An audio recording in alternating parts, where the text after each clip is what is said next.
Yeah, we back. Now, as you can see, take a look up on the screen. A subscriber of mine went into the comment section the other day, and he said this: the United States pledges $100 million to support a Kenyan-led multinational force to Haiti. I want to hear your thoughts on this one, man. So let's get into it. Now, as you can see by the headline, that is actually a true story. Yeah, that's actually a true story. So, man, where do I even begin? I guess to understand the context of the situation, we really got to start back from the beginning. We really got to run down the entire relationship between the United States and the Haitian government, starting all the way back to the late 1790s up until the present day, so we can kind of understand how we got here today. Now, before we get into that, I just want to bring your attention to something up on the screen. Over 90% of the military-grade rifles and ammunition arming the sponsored paramilitaries dubbed as gangs originated from the United States. But their propaganda media calling for an invasion, they intentionally keep that information hidden. And as you can see up on the screen, I got a chart of the flow of the weapons, where they originate from and their final destination. As you can see, the majority of the weapons that land into the hands of the so-called gangs, they originate from Colorado, Montana, Washington, North Carolina, Georgia. They land in Florida, and then they leave the United States, and then they land in the Dominican Republic, or they go straight to the capital. And then you got a small, tiny amount coming from Jamaica, but the vast majority, damn near 100%, is coming from the United States. Now, either the United States is incompetent and they can't really control the flow of goods coming in and out of their borders. Either they're an incompetent, weak government, similar to how they couldn't even find out who assassinated the Haitian president and it happened next door. So either they're incompetent, or they're directly involved, or they're looking the other way. It's either one of those options. But anyways, we'll get back to that later. Let's discuss the entire relationship between the Haitian government and the United States government, starting from the very beginning. As you can see, in the late 1700s, then U.S. Secretary of the Treasury Alexander Hamilton and other Federalists supported Toussaint Louverture's revolution against the French. Hamilton's suggestions helped shape the Haitian Constitution. No, he didn't. In 1804, Haiti became the Western Hemisphere's first independent state with a majority black population. Hamilton urged closer economic and diplomatic ties. Now, Alexander Hamilton was not doing that out of the goodness of his heart. Like, he was just a good Samaritan trying to help out the Haitians. That's the rewriting of history. On my channel, we're going to tell the real uncensored account of history. The true reason why men such as Alexander Hamilton were in support of Toussaint Louverture was because the United States during that time was going through what they called the quasi-war against the French government. So they decided to support Haiti for a short time as a proxy against France. Because during the late 18th century, the United States and France, they had a complex relationship. France had been a crucial ally to the United States during the War of Independence back in 1776. However, after the French Revolution and the rise of the new government in France, the relation between the two governments, it soured. And the United States, they declared neutrality in all conflicts between France and other European powers, leading to tensions with the French government. And then you had the Quasi-War from 1798 to the 1800s. The Quasi-War was an undeclared naval war between the United States and France. And in response, the United States decided to support the rebels down in Haiti to undermine French economic interests in the region. Now, let's continue. Take a look up on the screen. Following the Federalist Party's defeat in the 1800 United States presidential elections, the United States under President Thomas Jefferson, a Virginia slave owner, decided to withdraw diplomatic recognition from Toussaint Louverture's autonomous government and wanted to curry favors with the government of Napoleon Bonaparte. The United States refused to recognize the independence of Haiti for over 60 years and did not do so until 1862 during the Civil War. Another major event between the two countries was the Louisiana Purchase. In the late 18th century, the territory known as Louisiana was a vast expanse of land in North America owned by France, with New Orleans as the key city. We already know what happened. The Haitian Revolution, it popped off. France under Napoleon Bonaparte sought to reestablish control over the colony and saw Louisiana as a potential source of revenue to support his Caribbean ambitions. However, the success of the revolution made the French attempt to retake the colony extremely expensive. And at the time, Europe was also embroiled in the Napoleonic Wars. And the United States, like I said before, they wanted to maintain their neutrality.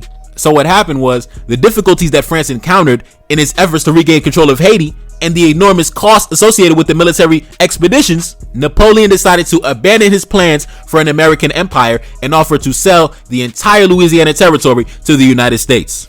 So yeah, you're welcome, fuck boys. But anyways, let's continue. In 1804, Dessalines came to power, and he was very hostile to the American government. But it wasn't like he had any personal beef with the Americans in particular, he just was very hostile to Europeans in general. But during his administration, he offered to pay the freedom of any black American that was able to reach the shores of Haiti. He offered $40 to American captains if they could provide transportation for those who were enslaved in America to come to Haiti. $40 per head. And at that time, that was a lot of money. In 1806, Dessalines was assassinated and Haiti was divided into two rival governments, the Kingdom of Haiti to the north and the Republic of Haiti to the south. The Kingdom of Haiti was controlled by King Henry Christophe. And there was a lot of tension between Christophe's government and the American government because Christophe's government was heavily anti-French. Christophe was anti-French in every sense of the word. And during that time, the United States government, they were allies with the French. They were trying to rebuild that connection with the French. So Christophe decided to establish relations with the British because the British at that time were anti-French. They were anti-American. So it was the perfect alliance during that time. In fact, take a look up on the screen. Let's read it together, starting at the top. American merchants found that Englishmen were enjoying a 50% reduction in duties, nor did Christophe improve matters. In 1811, finding himself unable to recover large sums of money entrusted to the firm of Von Calf and Brune of Baltimore for the purchase of goods, Christophe seized the property valued at about $125,000 from American traders in Haiti, and in answer to their protests, told them to obtain redress from the Baltimore firm if they were able. Thus, his American commerce dwindled. And if you convert $125,000 back in 1811 to the currency of today, that's a little over $3 million that Christophe decided to confiscate from American traders in response to him losing money when he had sent $3 million over to Baltimore for the purchase of goods that never arrived. So the United States government scammed Christophe, so he decided to confiscate their property. Actually, I wouldn't say the government itself had scammed Christophe, but it was that specific firm in Baltimore that didn't make good on their promise and never delivered the goods. So, at the end of the day, Christophe decided to take matters into his own hands, and he said, you know what, I'm taking your shit, bro. I'm taking your shit. And also, similar to Dessalines, Christophe also decided to pursue a policy by offering asylum, offering refuge, opening his doors to blacks in different locations to come relocate to Haiti, all expenses paid by the government. Take a look up on the screen. Let's read it together. When Thomas Clarkson heard from an American friend of a project to send free people of color from the United States to Haiti, he saw another opportunity to be of service. He pointed out to Christophe the substantial advantages of increasing his population by these immigrants from the United States. They would assist materially in introducing the English language into the Kingdom of Haiti, and since many of them were skilled workers, they would prove useful by their example. Thomas Clarkson also wrote to Richard Peters, the president of the Triennial Convention, urging him to send delegates to Haiti for the purpose of investigating the conditions there. Nor was this all. He suggested that the United States might be prevailed upon to purchase Santo Domingo as an asylum for free American Negroes, and then to cede it to Christophe. Such an arrangement would both enlarge Christophe's territory and enhance his reputation abroad. Nothing came of Clarkson's hopes. A revolution in Spain put an end to any chance of selling Santo Domingo.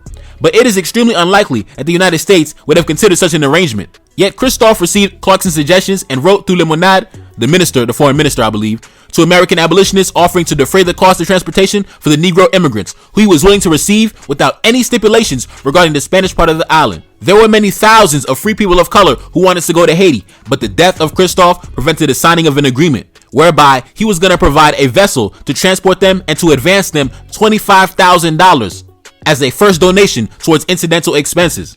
So yeah, man, Christophe died in 1820 before this deal could be finalized. But Christophe was going to send a ship. He was going to pay all expenses paid by the government. And for every family that arrived to Haiti, Christophe was going to advance them $25,000 to get started and get situated. You know what I'm saying? So unfortunately, Christophe died though. Christophe died in the Kingdom of Haiti. It was abolished. But anyway, let's continue. Now, even though Christophe died before the deal could be finalized, there was actually an African American, a black American that was a high-ranking member in Christophe's administration. Take a look up on the screen. A gentleman by the name of Mr. Prince Saunders. As you can see, you know what I'm saying, fly young brother, young, rich, powerful black man in the 1800s. Yeah, let's get it.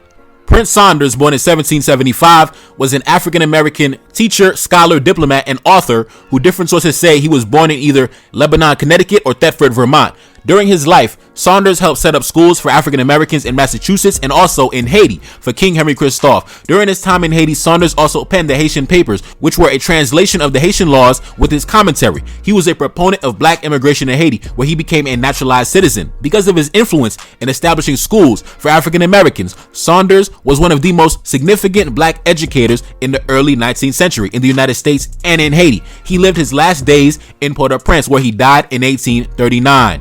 Now, when Christophe died in 1820, Prince Saunders became the Attorney General for Haiti in the incoming administration of Jean-Pierre Boyer. And even though, like I said, the United States had a damn near 60-year sanction on Haiti and refused to recognize their independence, there was still informal communication between the two governments, and there was still travel between the two governments. That's why American traders and merchants were able to travel to Haiti, and also Christophe was trying to arrange transportation for black Americans to relocate to Haiti.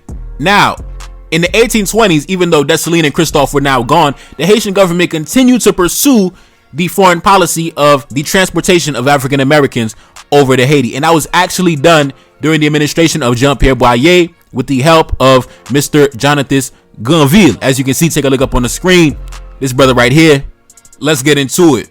Pierre-Joseph Marie Granville, also known as Jonathan Granville, born in 1785, was a Haitian educator, legal expert, Haitian soldier, and diplomat. He was born a free mulatto in Saint-Domingue. He was a musician and a poet, a skilled swordsman, an experienced diplomat, and a civil servant. From about 1806 to 1815, Granville served under Napoleon Bonaparte as a junior officer during the emperor's campaigns in Germany, France, and Austria. After the Bourbon Restoration, he returned to Haiti with his mother and his sisters, where he quickly entered into the service of Alexander Pétion's government. In 1824, he visited the United States to promote the emigration of free blacks to Haiti. And I believe it was during this time around that African Americans actually made their first arrivals in Haiti, and they would make their second arrival in Haiti later down in the administration of Emperor Faustin Soulouque in the 1840s or the 1850s. Now, let's continue. Take a look up on the screen. According to historian Hans Schmidt, the United States Navy sent ships to Haiti 19 times between 1857 and 1913 to allegedly protect American lives and property until the United States finally occupied the country in 1915. Now, let's talk about the Mole St. Nicholas affair. Take a look up on the screen. The Mole St. Nicholas affair was an 1891 diplomatic incident between Haiti and the United States when, in an act of gunboat diplomacy, President of the United States Benjamin Harrison ordered Rear Admiral of the Navy Bancroft Girardi to persuade the cession or lease of Mole St. Nicholas to the United States in order to establish a naval base for the United States Navy. Following a prolonged request for Girardi's diplomatic credentials and increased public pressure, Haiti refused the request of the United States. Now, up on the screen, to the left, I got a legendary black man by the name of Antoine Firmin, who, if I'm not mistaken, I believe he was the foreign minister of Haiti during that time, and he was the one that told the United States government, suck my dick. And to the right, we got we have Bancroft Girardi, if I'm not mistaken, the Rear Admiral of the U.S. Navy, who tried to flex his muscle on the Haitian people, and then Antoine Firmin told him, turn around and go the fuck back to Washington. Ain't gonna be no U.S. naval base in this country. Fuck out of my face. So, one love to Antoine Firmin. We always got to show respect to Antoine Firmin, a real black man. Now, take a look up on the screen. In an act of gunboat diplomacy, the White Squadron, which included the USS Dolphin, the USS Jelena, and the USS Kearsarge, joined the USS Philadelphia for a total of over 100 guns and 2,000 men, and was dispatched from Key West to Port-au-Prince on the 15th of April, 1891, with the apparent intention to intimidate the Haitians. By the time Secretary Blaine's letter appointing Girardi as special commissioner reached Port-au-Prince, the American squadron had long been in Haiti's waters. The array of force had been counterproductive, provoking loud public protests against the Americans. The New York Times would later write that the Haitians' semi-barbaric minds saw it as a threat of violence. Under these circumstances, the Haitian president Hippolyte was compelled to stand firm against the Americans. Firmin refused the deal on the grounds that the Constitution of Haiti forbade the alienation of any portion of the nation's territory. Now, here's the crazy thing, right? Brothers, we sitting here minding our business in our country. These dudes come over here with 100 guns, like 5 boats, 2,000 soldiers, and they're calling us the barbarians. I'll never understand this shit. I'll never understand this race of people, man. I'll never understand this race of people. Let's continue. Take a look up on the screen. This is what the New York Times had to say about the incident over 100 years ago. They said this: These writers, such as Frederick Douglass, assumes to consider Haiti as a responsible member of the family of nations. The world knows what she is, and the world is rarely altogether wrong. It is absurd to talk of the law to a nation which has no respect for law or its precedents. And the sooner the people of that island are given to understand this, the better it will be for all concerned. The United States has exercised rare forbearance and leniency to Haiti. She can afford to, but there is a limit, and Haiti has almost reached it. Bro, what did we do? What did we do to the Americans in 1891 that they're talking about us with this level of hostility, bro? Like, we didn't do shit to the Americans ever. We didn't do shit to them. But look at how they're talking about us, bro. Like, the New York Times said we are semi-barbarians and we've expressed leniency, and they said the world knows what she is, the world knows what Haiti is, and they're not a responsible member of the family of nations. And bro, the pure unadulterated hatred for the black man, fuck these people, man. Let's continue. Take a look up on the screen. The New York Times defended Rear Admiral Bancroft Girardi from fallout in the incident, saying that any criticism of the naval officer was malicious. The newspaper instead blamed Frederick Douglass. Oh my God. Let's continue. The newspaper instead blamed Frederick Douglass for the incident and described him as a pitiable for a man of his reputation and position, and is one that no amount of explanation and no number of articles in a North American review can smooth away. Upon returning to the United States, Girardi said in an interview with the New York Times that in a short time, Haiti would experience further instability, suggesting that future governments in Haiti would abide by the demands of the United States. 25 years after the incident, the United States invaded and occupied Haiti for 19 years. And as you can see, take a look up on the screen, the invaders at the gates. Now, before we jump into the American occupation and invasion, let's talk about a gentleman by the name of Rosalvo Bobo. You know what I'm saying? This young rich elder right here. Shout out to the elder Rosalvo Bobo. Let's get into it. Pierre-François Joseph Benoit Rosalvo Bobo, born in 1874, was a Haitian politician and leader of the rebel faction known as the Cacos. In March of 1915, he started and led a rebellion against the government of President Jean-Vibert Guillaume Sam. The United States regarded the anti-American revolt against President Sam as a threat to American business interests in the country, especially the Haitian American Sugar Company. When the anti-American Rosalvo Bobo emerged as the next president of Haiti, the United States government decided to act quickly to protect their economic dominance.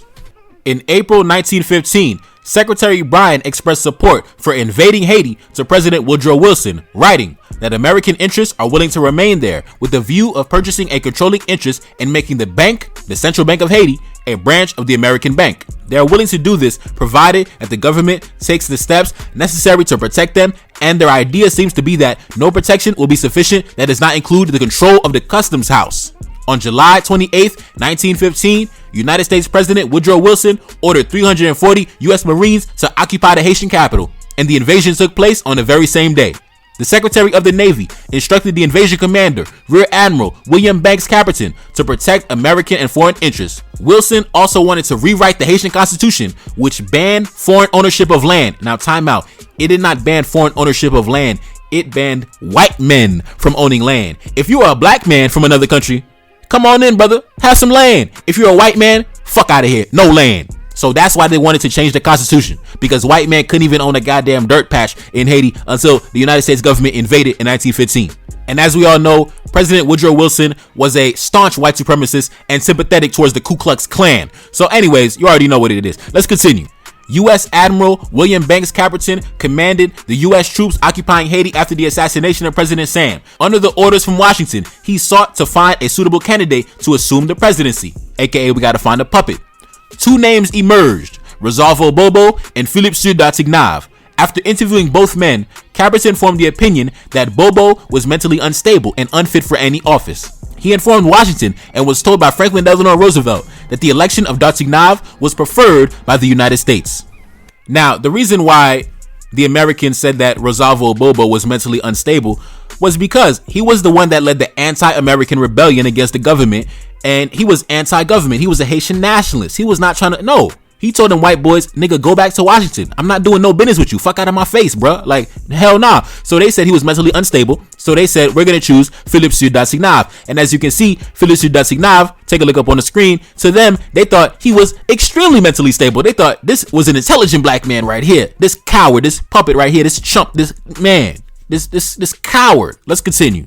During the occupation, Haiti had 3 new presidents, while the United States ruled as a military regime through martial law led by the Marines and the Gendarmerie. 2 major rebellions against the occupation occurred, resulting in several thousand Haitians killed, and numerous human rights violations, including torture and summary executions. And also, these white boys went all over the country getting our women pregnant. Now, let's continue. A corvée system of forced labor was used by the United States for infrastructure projects that resulted in hundreds to thousands of deaths.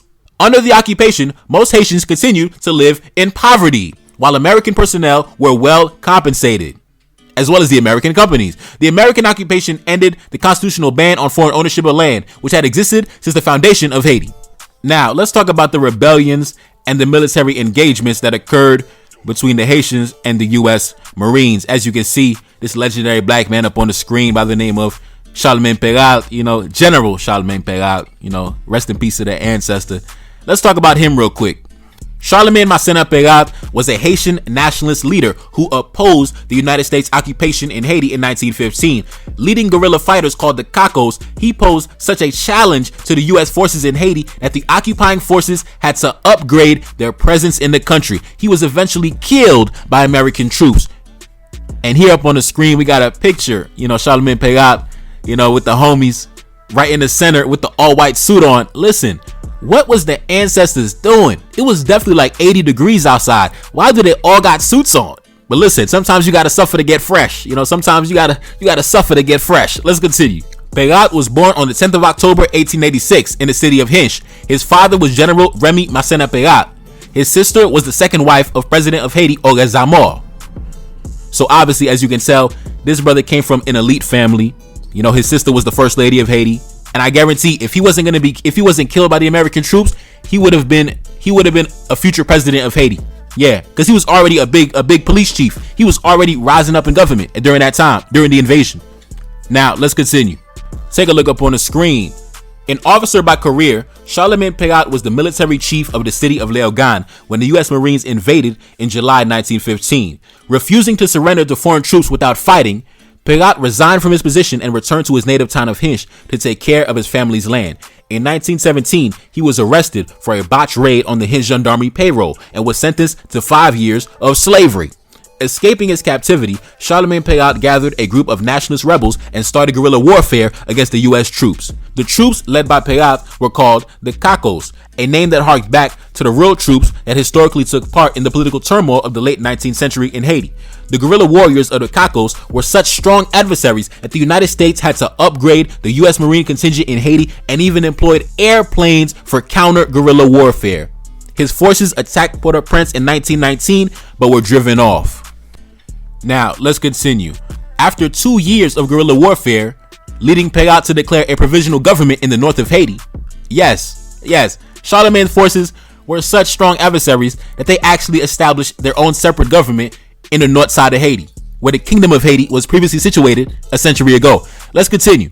Charlemagne Péral was betrayed by one of his officers, Jean-Baptiste Conzé, who led disguised U.S. Marine Sergeant Herman Hannikin and Corporal William Button into the rebel camp near Golivier du Nord. Péral was shot in the heart at close range. Hannikin and his men then fled with Pérat's body strapped onto a mule.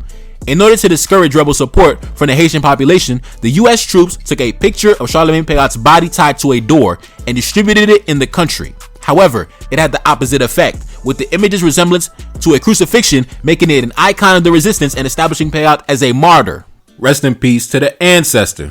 From 1915 to 1934, the U.S. Marines occupied Haiti.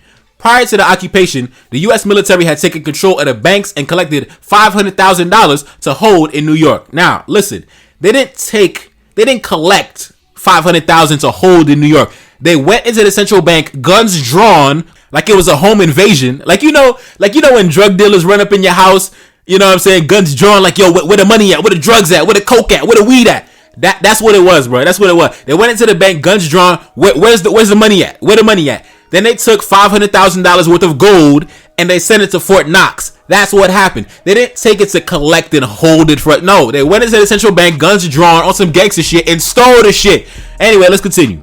The Haitian Constitution was written in a way that prevented foreign entities from owning land or operating in Haiti. However, as a result of the occupation, the United States had influenced the Haitian government to rewrite the Constitution to repeal the 1804 provision that forbade foreigners from owning land in Haiti. The occupation impacted the nation's economy as well as the people's self-image and independence. Ultimately, Haitians united in resistance of the U.S. occupation, and U.S. forces left in 1934. Left behind was a newly trained Haitian army, the Guard, with mostly black soldiers and mulatto officers who dominated political office until 1947.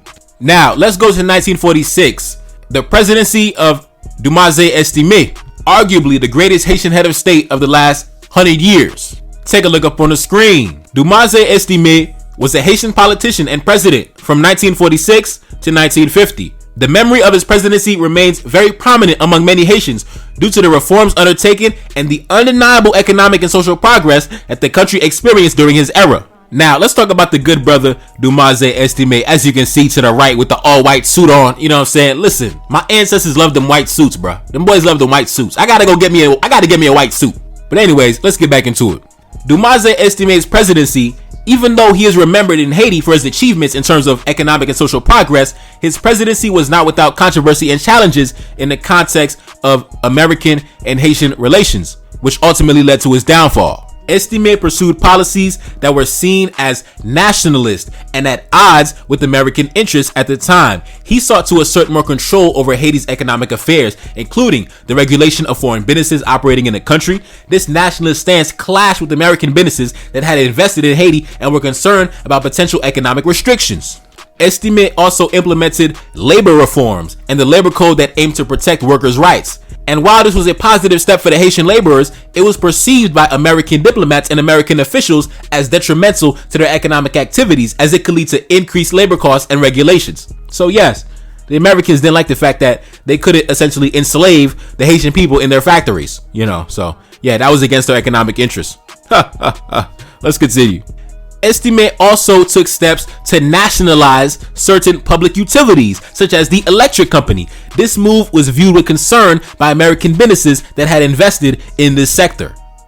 And even at times, Estime also used anti-American rhetoric to bolster his image and deflect from criticism.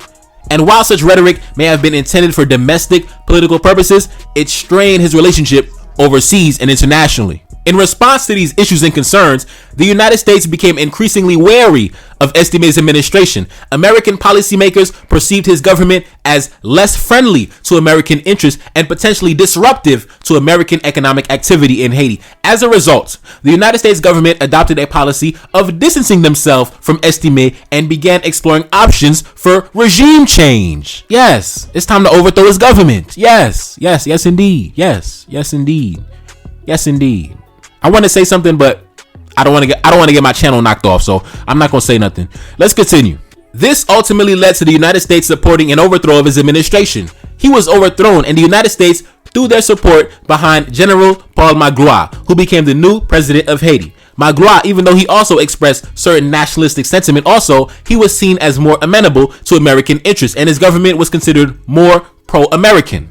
Now, take a look up on the screen. Paul Eugene Magloire, born in 1907, nicknamed Casson Fait, was the Haitian president from 1950 to 1956. Starting from the second paragraph, during Magloire's reign, Haiti became a tourist spot for American and European tourists. His anti-communist position also gained favorable reception from the U.S. government. In addition, he emphasized public works. Revenues from the sale of coffee were used to repair towns, construct roads, public buildings, and a dam. He also oversaw the institution of women's suffrage. During his reign, the streets of Cap-Haïtien were asphalted and the monuments of Vertières, as well as the gatehouses of Baye-Bouteille, were built as the southern entrance to the capital. The result of such measures was that Haiti became one of the most popular tourist destinations in the entire Caribbean.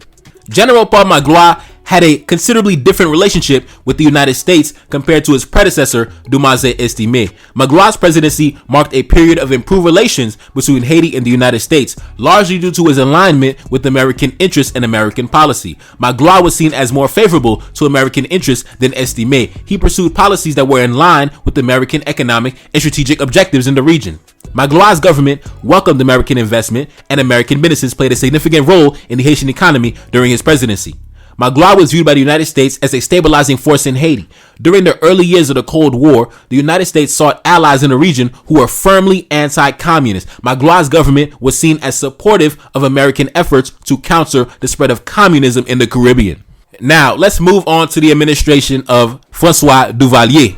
The relationship between the United States and François Duvalier was complicated and characterized by a delicate balance of interest. Duvalier's regime presented challenges for American policymakers, as he was both an ally in their anti-communist stance and a volatile leader who resisted external interference and stood firm in his beliefs when it came to maintaining Haitian sovereignty. During the Cold War, the United States was deeply committed to containing the spread of communism in the Western Hemisphere. Duvalier's regime positioned itself as anti-communist, which aligned with American interests at the time. American policymakers viewed him as a source of stability in the region. They believed that his regime could prevent the rise of communism in Haiti. Duvalier was known for his insistence on Haitian sovereignty and his resistance to external interference. He often rejected American diplomats and officials for meddling in Haiti's internal affairs, and an American ambassador was expelled under his orders, being accused of interference. Duvalier's regime was marked by unpredictability and arbitrary actions, which made him a difficult figure for the United States to work with consistently. American policymakers adopted a pragmatic approach to dealing with Duvalier. They were willing to tolerate his unpredictable and volatile personality as long as he remained anti-communist. Now, let's move on to the 1990s, the presidency of Jean-Bertrand Aristide. In 1991, a coup d'etat happened in Haiti, taking place on the 29th of September 1991, when President Jean-Bertrand Aristide, elected 8 months earlier, was overthrown by the armed forces of Haiti. He would later be brought back to power a few years later with the help of the American government and Mr. Bill Clinton in something that was called Operation Democracy. Take a look up on the screen. Soldiers of the C Company, the 2nd Battalion, 22nd Infantry, 10th Mountain Division, securing Port-au-Prince on the first day of Operation Uphold Democracy. As you can see, the USS Eisenhower leaves Norfolk for Operation Uphold Democracy in 1994. As you can see, the U.S. Marine Corps in Cap-Haïtien on the 30th of September, 1994.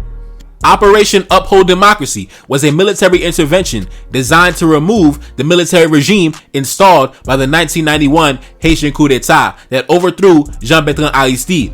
The operation was effectively authorized by the United Nations Security Council Resolution 940. The operation began with the alert of the United States and its allies for a forced entry into the island nation of Haiti. The U.S. Navy, the U.S. Coast Guard, and the Air Force elements staged to Puerto Rico and southern Florida to prepare to support the airborne invasion, spearheaded by the elements of the Joint Special Operation Command, the headquarters 75th Ranger Regiment, followed by the 3rd Special Force Group, and the U.S. Army 7th Transportation Group, Army Watercraft and Terminal Elements, and the 10th Mountain Division. Aristide was briefly president of Haiti until a September 1991 military coup. The coup regime collapsed in 1994 under U.S. pressure and threat of force, and Aristide was president again from 1994 to 1996 and from 2001 and 2004. He was ousted once again in the 2004 coup d'etat after right-wing ex-army paramilitary units invaded the country from across the Dominican border. Aristide and many others have alleged that the United States had a role in orchestrating the coup against him. Now, how did the United States go from supporting Aristide back in the 1990s, invading the country to restore him to power, to then supporting his overthrow in 2004? The shift in relations between President Aristide and the United States could be attributed to a variety of factors. One significant factor was Aristide's demand for reparations from France. Aristide's government sought compensation from France for the suffering endured by Haiti during the colonial regime when it was a French colony and when enslaved Haitians were subjected to brutal conditions. Take a look up on the screen. In 2003, Aristide requested that France pay Haiti over $21 billion in reparations. And while Aristide's demands were directed at France, it brought attention and put the spotlight on other Western nations who also built the foundation of their wealth and power off the back of slavery and colonization. So, during that time, all the Western powers got together and they said they felt the best option to take was to, let's get this guy out of office. Let's get this guy out of power. And that's exactly what they did. As you can see, take a look up on the screen. The 2004 Haitian coup d'etat. U.S. Marines patrolled the streets of Port-au-Prince on March 2004. But before we jump into the 2004 Haitian coup d'etat, we got to go back to some economic policies that were taken out by Bill Clinton in the 1990s that contributed to the current instability and the gang violence and warfare that you see going on today. And we'll connect it towards the end. Follow me. we got to talk about how the United States played a role in destroying Haiti's agricultural sector and destroying Haiti's food security, sending many families into devastating poverty. Many people don't know this, but during the Clinton administration in the 1990s, the United States, like many developed countries, they heavily subsidized their agricultural sector, including the rice production. This means that American rice farmers receive financial support from the government, making their products cheaper and more competitive on the international markets. As a result of these subsidies and trade policies, American rice became very inexpensive and flooded the Haitian market. The availability of cheap imported rice undercut the prices that local Haitian farmers could command for their own rice, making it challenging for them to compete and thus sending them into poverty and destroying their livelihood. Many of those farmers were the parents, maybe even the grandparents of the gang members that we see today running around the Capitol. But we'll connect that later on in the video. During the Clinton administration, American foreign aid and diplomacy were used as tools to influence policy changes, including the reduction of tariffs on American imports into Haiti. The U.S. government often linked foreign aid to policy changes and trade agreements. In the case of Haiti, foreign aid was offered in exchange for economic reforms, including the reduction of tariffs. Foreign aid to Haiti was made conditional on specific policy changes. In this context, the U.S. government could have used the provision of aid or trade benefits as leverage to encourage the Haitian government to lower tariffs on American imports. This condition was designed to incentivize policy changes that align with U.S. economic interests. So to me, the relationship between Haiti and America is like one big comedy sketch, because they'll tell you that we want to help the Haitians, we want to rescue the Haitians, we want to feed the Haitians, but at the same time, the reason why the Haitians can't eat is because you fucked up their economy, you fucked up their agriculture for your own economic interest. So now you fucked up the whole economy, and now you want to spin back around on the back end as the savior and the benefactor. Man, fuck out of my face. Now let's continue. Now let's go back to the 2004 coup d'etat against President Aristide. Take a look up on the screen. The Ottawa Initiative on Haiti was a conference hosted by Canada that took place at Michelet, Quebec, a federal government resort, on the 31st of January 2003 to decide the future of Haiti's government, even though not a single Haitian government official was invited. The conference was attended by Canadian, French, American, and Latin American officials. I'm going to repeat. The conference was hosted to decide the future of Haiti's government, even though not a single Haitian government official was invited. Similar to the Berlin Conference, when a bunch of Europeans came together to decide the future of the African continent, and not a single African king was invited. Let's continue. Take a look up on the screen. A coup d'etat in Haiti occurred on the 29th of February 2004, resulting in the removal of President Jean-Bertrand Aristide from office. So, the Ottawa Initiative Conference was held in February 2003, and then in February 2004, a coup d'etat occurred. Listen, I don't gotta say too much. We already know what it is. Now, let's continue. The 2004 coup in Haiti had lasting consequences for the country, contributing to the suffering, chaos, and instability that Haiti has experienced in the years ever since. The 2004 coup was accompanied by political instability, a power vacuum, and competing factions vying for control. This instability hindered the country's ability to establish a functioning government, implement policies, and address pressing concerns. Haiti's economy suffered significantly after the coup. Economic instability, unemployment led to widespread economic hardship and criminality. The coup created a security vacuum, and armed gangs and criminal organizations gained power and influence. In fact, many of the children who were babies during that time back in 2004 have now grown up to be the gang members we see today, who the American government is willing to pay $100 million to assassinate. And I'm not saying that they don't deserve to be held accountable for what they have done, but we gotta understand, those children, they were robbed of any meaningful childhood or any meaningful existence due to American economic interests taking center stage above everything else. Many of their parents were the farmers who were put out of business due to American economic policies. And in response to the crisis, the United Nations, in collaboration with the United States, launched several peacekeeping missions in Haiti. And while these missions aimed to restore stability, allegedly, later it was discovered that sexual abuse was taking place by the UN peacekeepers. And in fact, many of the gang members we see today, they actually grew up during the UN occupation, when UN troops, sponsored by the United States government, were going all over the country, getting hundreds of women pregnant, having orgies, and spreading diseases such as cholera, which killed thousands of Haitian citizens. And it was not only the women suffering abuse, it was little girls, little boys. And in fact, there was one incident that went viral when UN peacekeeping troops were running a train on a young boy, and they filmed it and they posted it on social media. So yeah, that's what happened the last time the United States decided to sponsor a military intervention in Haiti. Yeah, that's what happened last time. A bunch of little boys, little girls, and a bunch of women got pregnant, and a bunch of people died from disease. But anyways, let's continue. The instability and insecurity left behind from the 2004 Haitian coup d'etat, which was sponsored by the United States government, and the UN peacekeeping mission, which was sponsored by the United States government, it created an environment in which criminal gangs flourished. Children growing up in this environment often lacked access to education, healthcare, and a stable family life. Many children turned to gangs for protection and economic survival. After the coup in 2004, Haiti saw a decline in public services, including healthcare and education, which had long-term consequences for the development of Haitian children.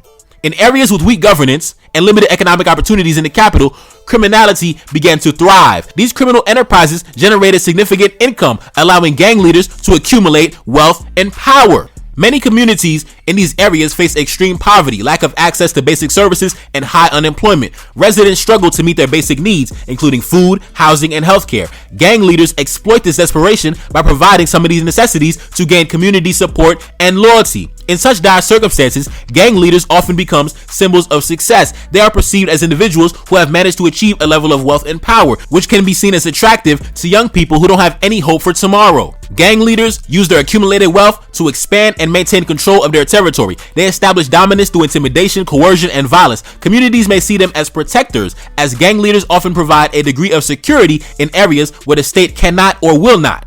Young people growing up in these environments are vulnerable to the allure of gang leaders. They may view the gang lifestyle as an escape from poverty and a path to gaining respect, popularity, money, status, and attention from women in their communities. Gang leaders actively recruit young individuals, often as young as 12, by offering them a sense of belonging, identity, and financial rewards. As these young recruits become involved in criminal activity, they further fuel the gang's economic power and territorial control. The absence of an effective central government or law enforcement in these areas means that gang leaders often operate with impunity. This reinforces the perception that they are the de facto authorities, and communities may rely on them for conflict resolution and access to resources. Now, let's get back to the news of the day. The United States pledges $100 million to support a Kenyan-led multinational force to Haiti.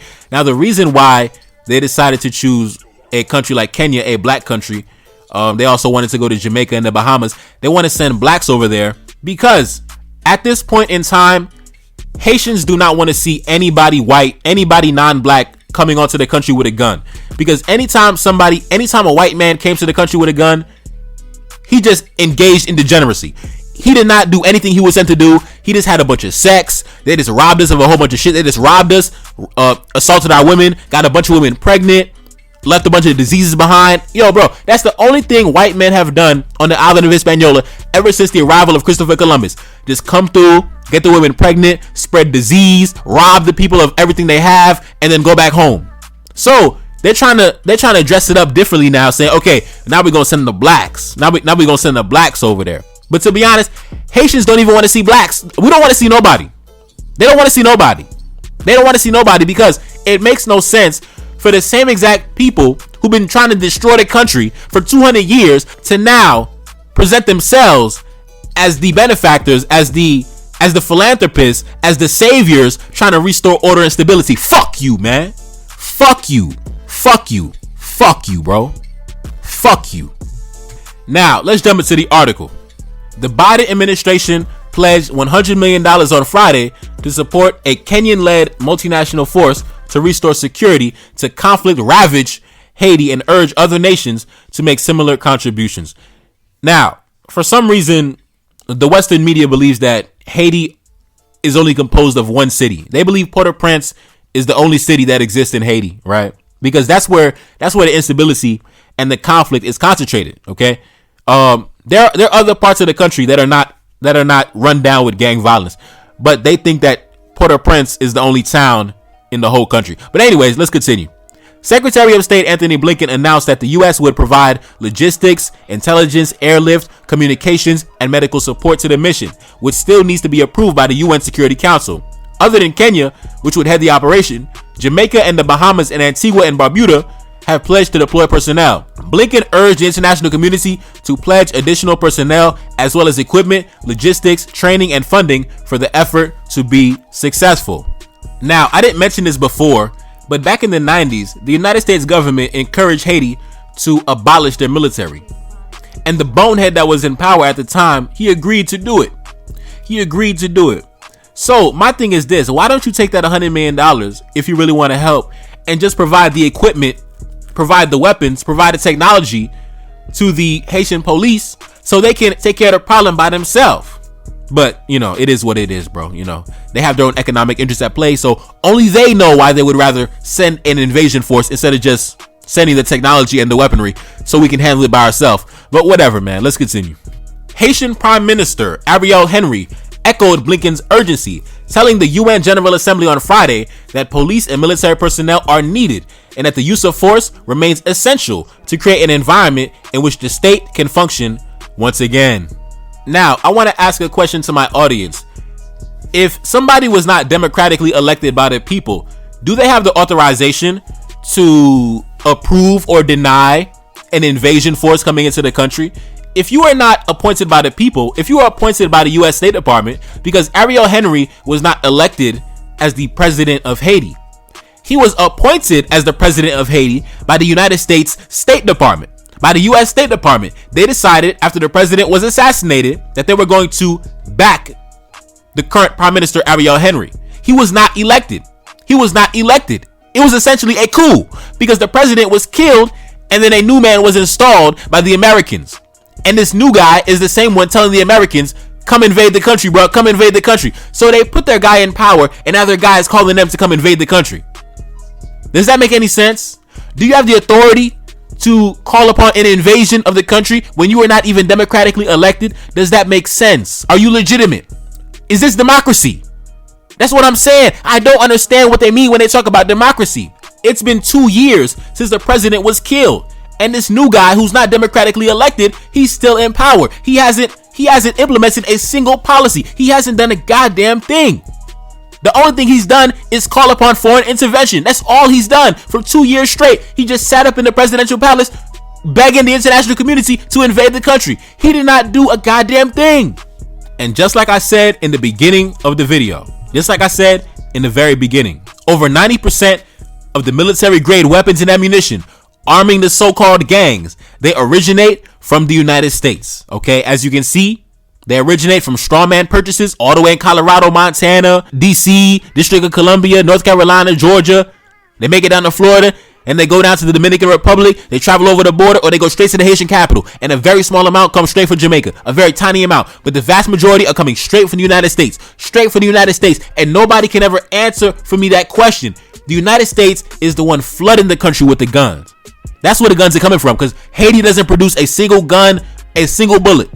They're all coming imported from somewhere else. And the gang leaders themselves, the gang members, they have no money, they have no connections to import this level of volume of weaponry into the country. They are receiving those weapons free of charge. So until anybody can answer me why the United States is allowing these many weapons to leave their country, leave their borders, and flood into Haiti, you claim to be the greatest nation in the world. You got the CIA, you got the FBI, you got all this dumb shit, but yet all these weapons are going right under your nose and you can't even stop the flow. So either you are in on it or you are incompetent. It's only those two options. Either you are involved or you are incompetent and you can't even control the import and export of goods coming in and out of your fucking country. You claim you got the CIA gathering intelligence all over the fucking world, but you can't even stop the flow of illegal guns coming out of your country. You're a joke. You're a fucking joke. Your whole shit is a joke. You take me for a joke. You're a fucking joke. Fucking joke of a fucking nation. You're a joke. The damn FBI been investigating the assassination of the president for 2 years and you still can't even find out who did it. You're a joke. You're a fucking joke. You're a joke. Now, I'm not going to spend too much time talking about, the multinational force coming from Kenya because I don't really, I got to wait and see, man. I got to wait and see. That's all I can really do. But like I said, no nation, there's not a single nation that is in the business of doing charity. If anybody is spending $100 million, that is because there is a return on an investment that's going to be had. right? If they're spending $100 million, it's because there's some economic interest at play. Now, I don't really know. I can't really tell you what economic interest there is at play, right? I do know since the beginning of time that Haiti is of strategic importance to the United States for several reasons. Number one, geopolitical influence. Due to its location in the Caribbean and their proximity to the United States has a vested interest in controlling the politics and the economy of Haiti, especially with the whole Monroe Doctrine bullshit they got going on. Also, American companies have vested interests in various sectors, such as manufacturing, agriculture, infrastructure development. American companies also heavily rely on cheap labor in Haiti, and they're also heavily connected to the Arab, Syrian, Palestinian, and Jewish families that control the Haitian economy. This connection has played a role in shaping U.S. policy towards Haiti. That's why even though you'll see Canada impose sanctions on certain families, the sanctions are harmless because the United States hasn't imposed a single sanction on any prominent Haitian oligarch, even though it's clear as day that they play a key role in the criminality and the transportation of arms and ammunition into the country. But you'll never see a single sanction ever a day in your life against a single Haitian oligarch coming from the U.S. State Department. You'll never see it. You'll die before you ever see that shit happen. Even though you can Google it, and about half the men I got up on the screen, about half the Haitian oligarchs I got up on the screen are currently sanctioned by Canada for their role in directly financing criminal activity going on in Haiti. But the U.S. State Department, for whatever reason, they allow these men to live in the United States, have bank accounts in the United States, live in peace, live in complete tranquility, even though everybody knows these men are involved in high-level criminal activity. So my question is this. Let's say a multinational force comes to Haiti and wipes out all the gangs, right? What's going to happen if you refuse to wipe out the head of the snake? So it's going to be a new crop of gangs, a new batch of gangs being financed and propped up because you refuse to take off the head of the snake. Why? Because you are in bed with the head of the snake. You are allies with the head of the snake. Listen, it is what it is, man. It is what it is. Instead of sending $100 million to invade the country, you can spend that $100 million to send equipment and technology to the Haitian police, or you can spend that $100 million to go and prosecute every oligarch I got up on the screen and send them to jail for 100 years. That will be way more effective than any multinational bullshit force you're gonna send. Fuck your force. Fuck your hope, man. Listen, I'm trying to keep the video clean, but it's just so frustrating because it's like they're just playing in your face, bro. They're just playing in our face, man. They're playing in our face. So you mean to tell me you're gonna spend $100 million to assassinate the children that were born around the 2004 coup d'etat that you financed, that you supported? You supported the 2004 Haitian coup d'etat that destroyed the fabric of the country. And now, because of that, what rose out of that was all these criminal gangs. So instead of cutting off the head of the snake and going straight for the Haitian oligarchs that you're in bed with, you instead want to go at the little guy on the street, the guy with the sandals, the little gang member with the sandals, instead of the big man with the money and the power, the ones who are financing the entire operation. If you'll notice, in Western media, on CNN, on MSNBC, Fox News, wherever they talk about Haiti, they're always going to talk about, oh man, the chaos, the gang violence, the gangs. But have you ever heard the names of any of the men that I got up on the screen? Have you ever heard on CNN them ever talk about Sherif Abdallah, Reginald Boulos, Gregory Mills, Gregory Brandt, Carl Brown, Gilbert Bijo, Marc-Antoine Accra, Andre Appel? Have you ever heard any of these names? You've never heard them ever mentioned ever in your life. And there's a reason for that. It's because the United States government is in bed. They are in bed with the Haitian oligarchy. They are in bed. They work together side by side. They are partners. They are business partners. And there are many more. It's not only these 8, but these are some of the most prominent. But there are many more as well up on the list. And Haiti's economic elite, also known as the Haitian oligarchy, it consists of a small, wealthy group of families who control significant portions of the economy. This group of elites includes industrialists, landowners, business magnates with interests in various sectors, including manufacturing, agriculture, banking, commerce, etc., etc. Many members of Haiti's economic elite have business ties and investments with American companies. These connections often involve joint ventures, partnerships, or direct investments by American companies. These economic relationships can be lucrative for both the Haitian elites and American corporations. Haiti's economic elite, they wield considerable influence in Haitian politics as well. They often support and finance political candidates who are sympathetic to their economic interests. This support can include campaign financing and other forms of political patronage. Some members of Haiti's economic elite engage in lobbying and advocacy efforts in the United States government. They work to influence U.S. policy and lawmakers to align American foreign policy with their economic interests in Haiti. This can involve efforts to maintain favorable trade policies and economic incentives for themselves and their families. American policymakers in many cases have been sympathetic to the interests of the Haitian oligarchy due to their economic connections and shared interests. As a result, U.S. foreign policy towards Haiti has at times prioritized the economic elites. The United States has a long history of involvement in Haiti, including military interventions and political interventions that have shaped the country's trajectory. All of these interventions were driven by American interests in the region. And you may be asking, Neferkari Dessalines, why is the Haitian oligarchy composed mainly of men from Syria, Lebanon, Palestine, Israel, etc., etc.? These ain't black men. How did this happen?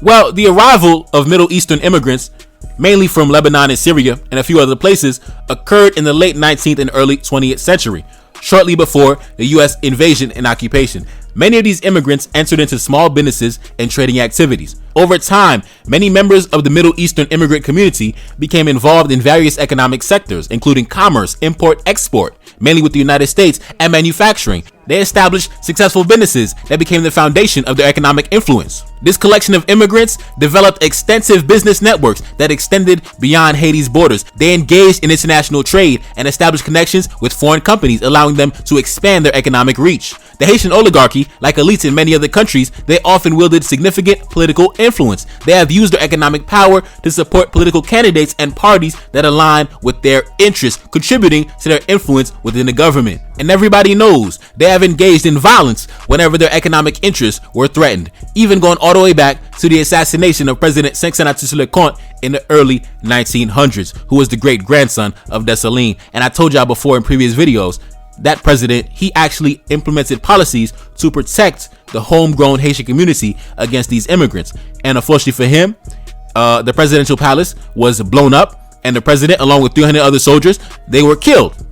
And many believe that it was the grandfathers of the men that I got up on the screen that were responsible for the assassination of President Kenyan-led. And everybody knows they were also responsible for the assassination of President Jovenel Moise as well. Now, when it comes to the assassination of President Jovenel Moise, I'm not going to spend too much time talking on that because I've been here for damn near an hour. But yeah, he was taking out certain policies that would have been against the interests of the Haitian oligarchs. And also, this right here is probably what I believe is why I believe that the United States turned a blind eye to the assassination as well, because shortly before his death, I think about a month before his death, as you can see up on the screen, President Jovenel Moise, he went on Twitter and he said this: "Today, I received this Wednesday, on the 2nd of June, the letters of credence accrediting Sergei Melik Bagdazarov, an ambassador of the Russian Federation in Haiti. During the discussions, we discussed the prospects of strengthening bilateral relations between the two countries." Now, that right there is why I believe the United States has not made any effort in truly solving this case. That's my opinion, because within a month of the president meeting up with the Russian ambassador, he was dead. Within a month of Jovenel Moise meeting with the Russian ambassador, he was dead.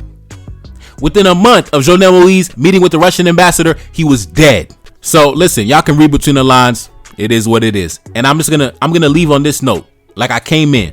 Over 90% of the military grade rifles and ammunition arming the sponsored paramilitaries dubbed as gangs originated from the United States, but their propaganda media calling for an invasion has intentionally kept that information hidden. It is what it is. Now, listen, support the channel, man. Support the channel. I've been here for an hour straight breaking down this information.